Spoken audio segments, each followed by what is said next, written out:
Il nous faut absolument porter du fruit. Il nous faut absolument porter du fruit. Frères et sœurs dans le Seigneur, nous sommes aujourd'hui le mardi 18 août 2020 et nous sommes aux premières heures de ce jour nouveau que Dieu nous offre gracieusement. Alors nous allons prendre nos Bibles et nous allons lire dans le livre de Luc au chapitre 13, les versets 6 à 9. Luc chapitre 13, versets 6 à 9. Je lis la parole du Seigneur avec votre attention. Il dit aussi cette parabole. Un homme avait un figuier planté dans sa vigne. Il vint pour y chercher du fruit et il n'en trouva point. Alors il dit au vigneron: voilà 3 ans que je viens chercher du fruit à ce figuier et je n'en trouve point. Coupe-le. Pourquoi occupe-t-il la terre inutilement? Le vigneron lui répondit: Seigneur, laisse-le encore cette année. Je creuserai tout autour et j'y mettrai du fumier. Peut-être à l'avenir donnera-t-il du fruit. Sinon, tu le couperas. Parole du Seigneur. Nous rendons grâce à Dieu. Frères et sœurs, je voudrais qu'ensemble, de l'endroit où tu te trouves, en train d'écouter cette méditation, tu te joignes à moi pour que nous puissions recommander cette méditation au Seigneur. Dieu de gloire, Dieu fidèle, Dieu saint, Dieu bon, nous te disons merci en ce jour.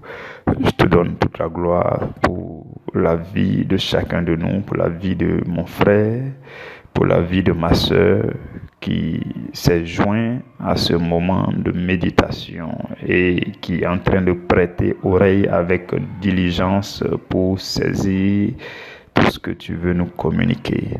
Seigneur, je te bénis pour sa vie, je te bénis pour ce moment. Je te dis merci, Seigneur, pour toutes les transformations excellentes que tu as entrepris de faire, d'accomplir dans nos vies. Seigneur, je nous soumets à la grâce de ton esprit et je prie que le Saint-Esprit nous rejoigne dans toute sa sagesse et dans toute sa puissance afin que ce message soit communiqué jusqu'à atteindre les cœurs avec puissance, jusqu'à accomplir dans les vies sa mission, à la gloire du nom de Dieu. Seigneur Jésus, nous te disons merci pour ce moment et nous te donnons toute la gloire. Amen. Frères et sœurs dans le Seigneur, le passage que nous avons lu est une parabole que Jésus a racontée à ses disciples. Il a raconté cette parabole lorsqu'il enseignait, pas seulement à ses disciples, mais tous ceux qui le suivaient. Et Jésus prend l'exemple d'une vigne, du propriétaire de la vigne et d'un figuier qui était planté dans cette vigne-là. Hier, nous avons dit que la vie que nous menons sur cette terre est comme une mission. Une mission qui a été ordonnée par Dieu, qui est pourvu par Dieu et qui est récompensé aussi par Dieu. Donc, l'image biblique, la symbolique biblique de façon régulière de l'arbre, c'est l'homme. Et de la même façon que l'arbre peut être planté dans un endroit, de cette même façon, l'homme chacun de nous, chaque être humain a été planté sur la terre. Donc, cette parabole renvoie à Dieu qui nous a envoyés sur la terre afin que nous puissions porter du fruit. Et le sous-thème de ce jour dit, il nous faut absolument porter du fruit. Et la Bible dit dans cette parabole-là que lorsque le propriétaire de la vigne est venu chercher du fruit à ce figuier, il n'en a pas trouvé. Et nous nous rendons compte que ce n'était pas la première fois que l'homme venait chercher du fruit sur ce figuier. Ce n'était pas la première fois, parce que dans la suite, il dit, voilà 3 ans. Voilà 3 ans que je viens chercher du fruit à ce figuier. Ça veut dire que il est venu, la première année était certainement une saison de récolte, et il est venu et il n'en a pas trouvé, il n'a rien trouvé comme fruit. Il est aussi venu la 2e année et il est maintenant venu la 3e année et le figuier ne portait toujours pas de fruit. Et il dit, mais voici 3 ans que je viens. Et chaque année, je ne trouve aucun fruit sur ce figuier. Et il va ordonner au vigneron, il dit, mais coupez-le, jetez-le au feu, parce que lui, il occupe la terre inutilement. Vous voyez, c'est une histoire, c'est une triste réalité. C'est une triste réalité. C'est une triste réalité. Nous allons le constater tout à l'heure. Mais parce que nous en parlons, la vérité va venir triompher de cette triste réalité.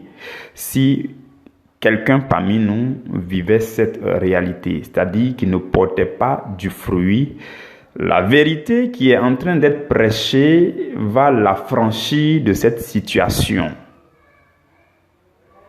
Vous comprenez? Parce que Jésus dit, vous découvrirez la vérité, vous connaîtrez la vérité, et cette vérité vous affranchira. Que cette méditation te communique le nécessaire, la vérité qu'il faut pour t'affranchir de la situation que tu vis et qui ne porte pas de fruits pour le Seigneur. Qu'il en soit ainsi au nom de Jésus. Il dit 3 ans. Ce que je voudrais nous dire, c'est que quand on dit 3 ans, vous voyez, quand vous lisez bien la parabole, quand on dit 3 ans, ça ne veut pas dire 3 années, ça ne veut pas dire 365 jours, non. Ne comprenez pas ça de cette façon. En fait, quand on dit 3 ans, ça veut dire que les 3 ans symbolisent 3 saisons.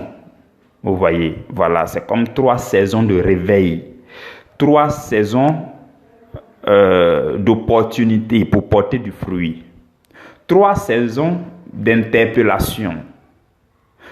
Et durant chaque saison, tu as été vivement interpellé à porter du fruit.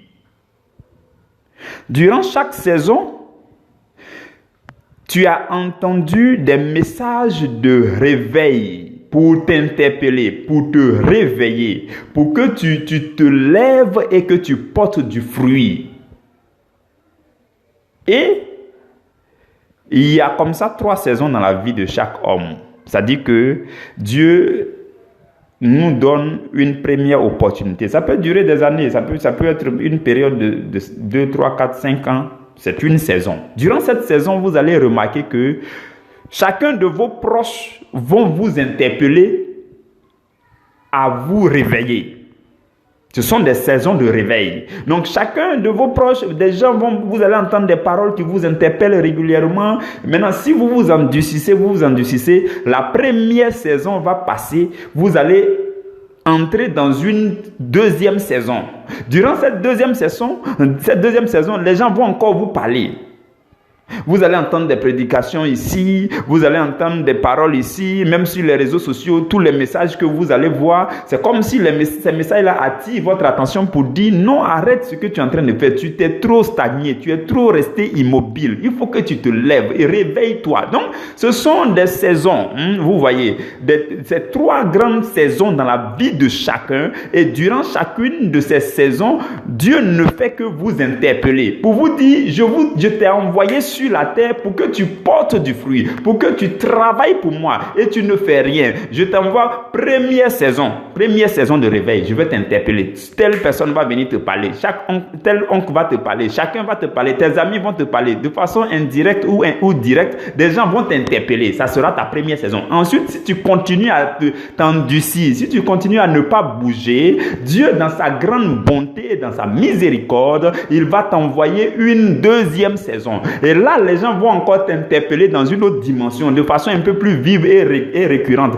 pour te dire, mais frère, il faut que tu te réveilles. Frère, bon, tu avais tel projet, mais frère, il faut abandonner la vie que tu es en train de vivre. Frère, il faut changer. Frère, prends telle décision. Des gens vont t'interpeller. Ça sera pour toi la deuxième saison. Et si encore tu continues de t'endurcir durant cette deuxième saison, Dieu, dans son infinie bonté, va t'envoyer encore une troisième saison. Et là encore, tu vas peut-être entendre des prédications ici, des méditations ici, des versets bibliques vont circuler ici, même sur les statuts WhatsApp. Tu rentres ici, ça t'interpelle. Tu te caches, tu rentres de l'autre côté, ça t'interpelle. Tu retires ta tête d'ici, tu fais sortir ta tête là-bas, tu entends que ça t'interpelle. C'est ta saison. Donc Dieu va envoyer des saisons comme ça durant 3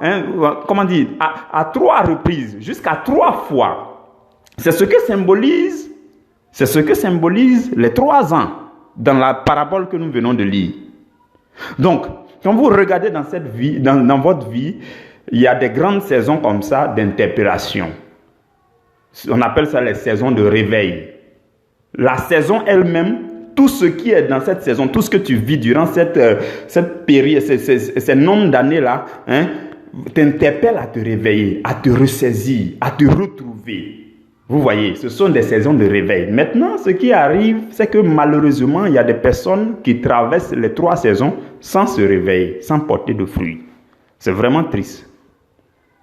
Il y en a aussi qui sont vraiment durs. Et ils sont peut-être au bord de la deuxième saison. Ils vont rentrer bientôt dans la 3e saison. Il y en a qui sont dans la 3e saison. Et ça continue de t'interpeller. Ça continue. Dieu te dit, ma fille, mon fils, je te parle. C'est la dernière fois. C'est ta dernière saison. La dernière saison d'interpellation, c'est maintenant. Et vas-tu m'écouter? Vas-tu enfin m'écouter pour que tu te réveilles, pour que tu ouvres les yeux, pour que tu ailles dans la direction que je t'indique, ainsi de suite. Donc Dieu va envoyer plein de messages comme ça, tu vas entendre, vous voyez. Maintenant, il y en a qui sont encore peut-être dans leur première saison, d'autres sont dans leur 2e saison, d'autres sont dans leur 3e saison.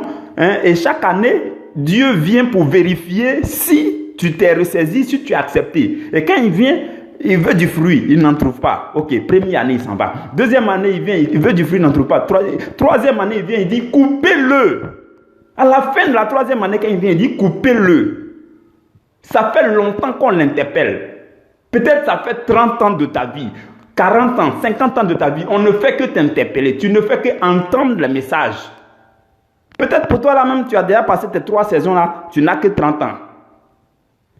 Mais Dieu, ayant vu que tu t'es endurci, sans accepter de te ressaisir, il dit, bon, j'enlève mon affaire dans son affaire là. Je prends du recul, je le regarde. Non, regardez quelque chose. Quand il va dire, coupez-le et jetez-le au feu. Oh, il y a comment on dit là même, il y a des gens pour les pauvres quand même. Donc, qu'est-ce que les vignerons vont faire? Les vignerons vont dire, Seigneur, laisse-le encore cette année. Donc, tu vas entrer dans la 4e année, 4e saison.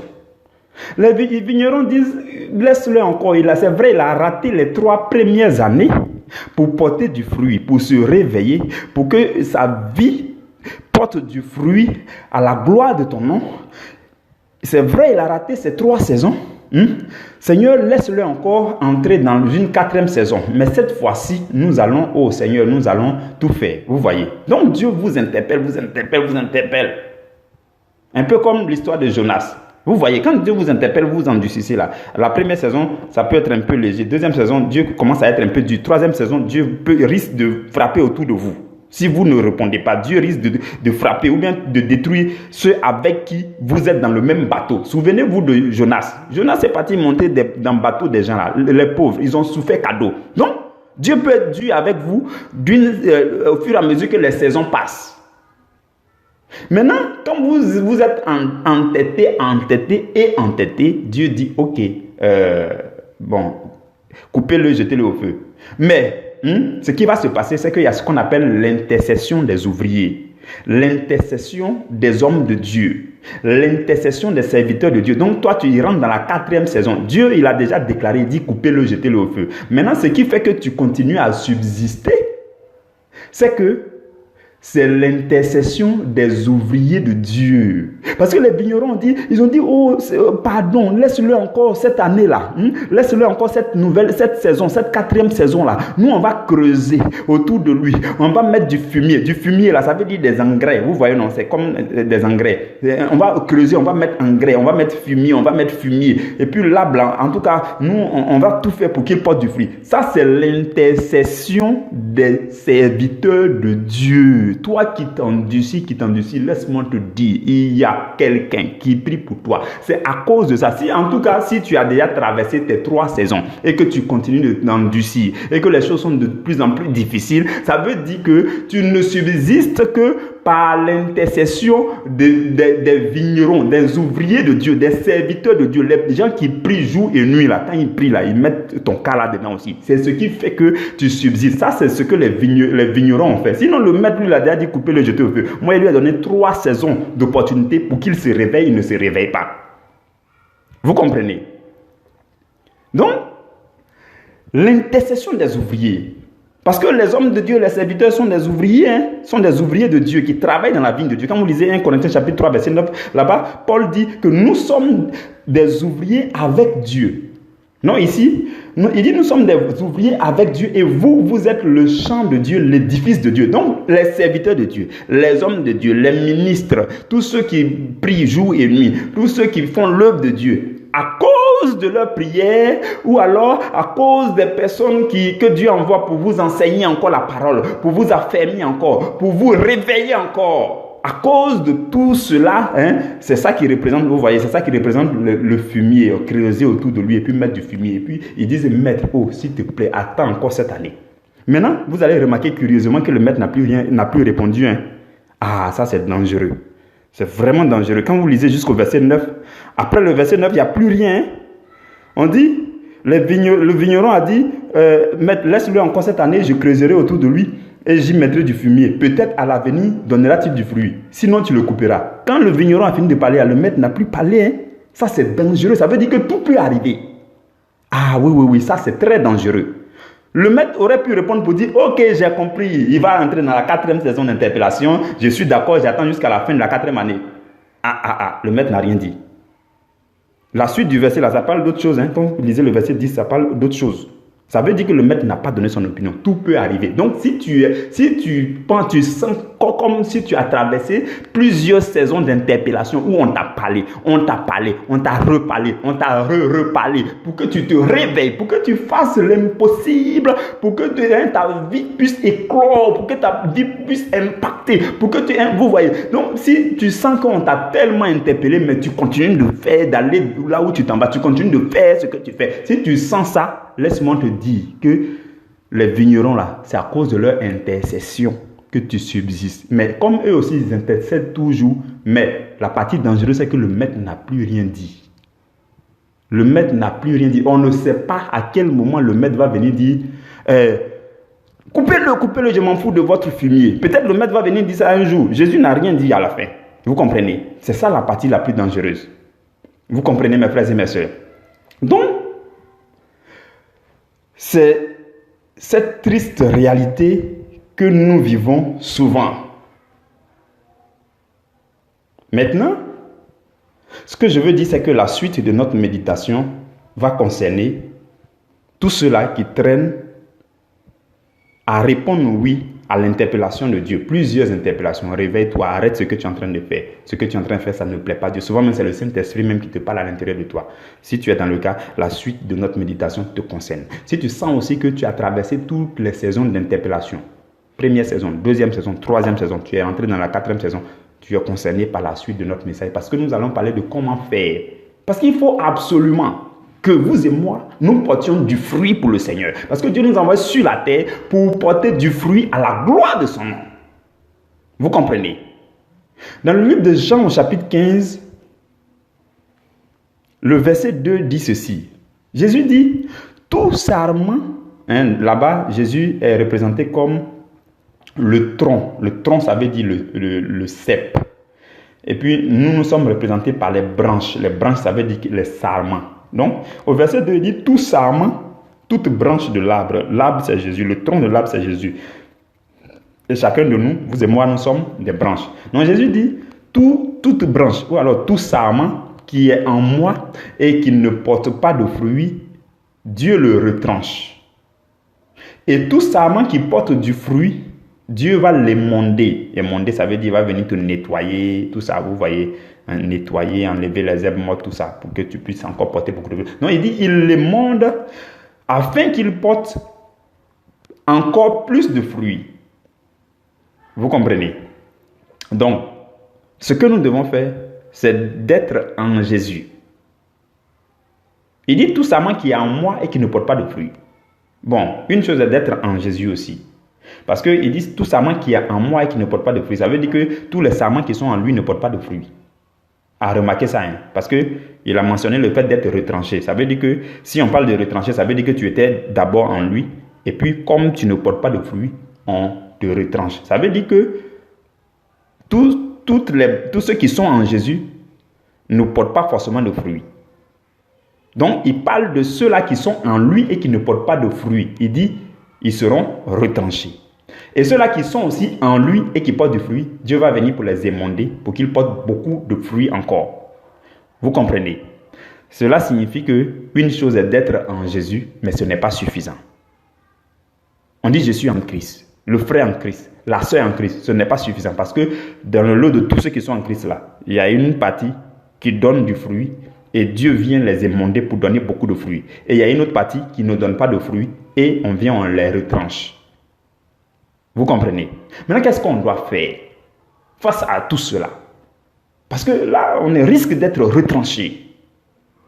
Peut-être qu'on est dans notre 4e saison ou bien on est en train de traîner. On risque d'être coupé, jeté au feu. On risque d'être retranché. Alors qu'on est en Christ. Là, je parle de tous ceux qui sont en Christ. Hein? On est en Christ. Mais on peut être retranché parce qu'on ne porte pas de fruits. Selon le verset 2 de Jean chapitre 15. Vous comprenez? Maintenant, qu'est-ce que nous devons faire? Ce que nous devons faire, c'est de nous assurer qu'on demeure en lui et qu'il demeure aussi en nous. Il ne suffit pas d'être en Jésus. Il faut que Jésus soit aussi en toi. Il faut que Jésus vive en toi. Et au verset 5 de Jean chapitre 15, il dit, vous êtes les sarments. Il dit, celui qui demeure en moi et en qui je demeure. Vous voyez, là, il y a plus de précision. Hein? Parmi tous ceux qui demeurent en Jésus là, il y en a, Jésus ne demeure pas en eux. Donc Jésus vient et dit, celui en qui je demeure et celui qui demeure en moi, première chose, celui qui demeure en moi, première chose, deuxième chose, et en qui je demeure, c'est celui-là qui porte beaucoup de fruits. Jean chapitre 5, verset 15, Jean chapitre 15, verset 5. Celui qui demeure en moi et en qui je demeure, c'est celui-là qui porte beaucoup de fruits. Donc celui qui demeure en moi et en qui je ne demeure pas, celui-là ne porte pas de fruits. C'est celui-là qui est retranché. Donc il est une chose que de demeurer en lui. Mais la deuxième chose, c'est que lui-même, il demeure en nous. Parce que c'est lorsque on va demeurer en lui et que lui aussi va demeurer en nous qu'on va porter beaucoup de fruits. Et la suite dit, car sans moi, vous ne pouvez rien faire. Vous comprenez? Donc ce qu'on a fait, c'est de nous assurer que c'est vrai, nous sommes des frères en Christ. Oui, je suis en Christ, ce n'est pas suffisant. Christ doit être en toi aussi. Il doit être vivant en toi. Il doit vivre en toi. Vous comprenez? Maintenant, de façon plus concrète, qu'est-ce que ça signifie? Regardons le verset 7. Le verset 7, quand vous lisez le verset 7 de Jean chapitre 15, vous allez vous rendre compte que quand il dit celui qui demeure en moi et en qui je demeure, tout ça, il parle de sa parole. Parce qu'au verset 7, il dit si vous demeurez en moi et que mes paroles demeurent en vous. Donc vous voyez. Donc au verset 5, il dit celui qui demeure en moi et en qui je demeure. Il n'a pas fait de précision. Quand vous arrivez au verset 7, il dit celui qui demeure en moi et en qui mes paroles demeurent. Donc, quand il dit celui en qui je demeure, il fait allusion essentiellement à sa parole qui doit demeurer en toi. Il dit, si vous demeurez en moi et que mes paroles demeurent en vous, demandez tout ce que vous voudrez et cela vous sera accordé. Waouh! Il y a des gens, quand ils voient ce verset-là, ils s'en vont demander tout. Mais il faut vérifier que Jésus est en toi et que toi-même tu es en Jésus. Il ne faut pas vérifier seulement que tu es en Jésus et puis tu vas demander tout. Tu seras déçu, frustré. Donc, si tu es en Jésus, il faut t'assurer que Jésus aussi est en toi. Avant de partir demander. Et même quand tu vas aller demander là, il faut que tes demandes là correspondent à ce dont tu as besoin pour ta mission sur la terre. Si tu demandes quelque chose qui n'a rien à voir avec ta mission sur la terre, qui n'est même pas une provision qui va faire avancer ta mission sur la terre, Dieu ne va pas te donner. Si tu as reçu ça, c'est que ça ne vient pas de Dieu. Dieu ne donne que ce qui va contribuer à ta mission. S'il te donne l'argent, il te donne manger. Hier, j'ai expliqué, tout ce que nous recevons de Dieu, on ne peut pas appeler ça récompense en tant que tel. Ce sont des provisions. On peut s'amuser dans les provisions, on peut se réjouir des provisions, mais ce ne sont que des provisions. Ça ne vient, tout ce que tu reçois pendant que tu es sur cette terre, ça ne vient que pour contribuer à l'avancement de ta mission sur la terre. Donc il y en a qui s'en vont demander. Et ce qu'ils demandent là n'a rien à voir. Ce qu'ils demandent là, c'est même pas pour les aider dans leur mission. Ça n'a rien à voir avec leur mission. Dieu, quand tu fais ce genre de prière là, ça ne monte pas vers Dieu, puis tu seras frustré, tu seras énervé. Vous comprenez, mes frères et mes sœurs? Donc, ce que nous avons à faire, c'est que les paroles de Jésus doivent demeurer en nous. La première chose qu'on fait, selon 2 Corinthiens chapitre 5, verset 17, c'est que si quelqu'un est en Christ, ok, tu es en Christ, il n'y a pas de souci, mais ça ne suffit pas pour que tu portes du fruit. Il faut que Christ soit en toi. Il faut que Christ demeure en toi. Et plus exactement, il s'agit de la parole de Christ qui doit demeurer en toi. Parce qu'il dit, si vous demeurez en moi et que mes paroles demeurent en vous, vous voyez, il dit, et que, c'est là qu'on porte beaucoup de fruits. C'est là qu'on n'est pas retranché. C'est là qu'au finish, on fait le plaisir de Dieu. On vit à la gloire de Dieu. Vous comprenez, mes frères et mes sœurs? Donc, en demeurant en Jésus et en faisant en sorte que les paroles de Jésus demeurent en nous. Pour nous, sur cette plateforme, Dieu est en train de nous habituer, ou alors il nous a habitués, pour certains, il nous a habitués à la méditation quotidienne de la parole. Quand tu es en contact de façon quotidienne avec la parole, les méditations, là, Jésus est en toi par sa parole. Là, tu es vraiment sur le bon chemin. Parce que toi-même, non seulement tu es en Christ, mais Christ est en train d'être en toi chaque jour, et ça augmente, la dose augmente. Bientôt, tu seras rempli de Christ, et tu vas remplir jusqu'à être débordé. Quand tu vas déborder, là-bas, on parle de revêtement de puissance. Attendez, je vais vous donner 3 choses pour terminer. Je voudrais que vous puissiez retenir ces 3 choses-là. Prenez ça, mettez ça dans votre sac. Prenez soin de ça. Je vais vous donner 3 choses pour terminer, s'il vous plaît. Je veux que vous reteniez ça. Très bien. Dans votre cheminement avec le Seigneur, de façon générale, il y a 3 étapes. 3 étapes à suivre. Je veux que vous reteniez ce chemin-là. C'est un chemin que chacun de nous doit suivre. Nous devons avoir à l'esprit. Et si tu n'accomplis pas, tu ne vas pas jusqu'au bout de ces 3-là. En fait, ce n'est pas trop ça. Vous devez comprendre ça. Je veux que vous gardiez ça. Ça me tient tellement à cœur. Je vais vous laisser ça. Je vais vous confier ça avant de terminer cette méditation. La première chose, la première étape dans notre cheminement avec le Seigneur Jésus, nous tous, la première étape, c'est que nous sommes en Christ.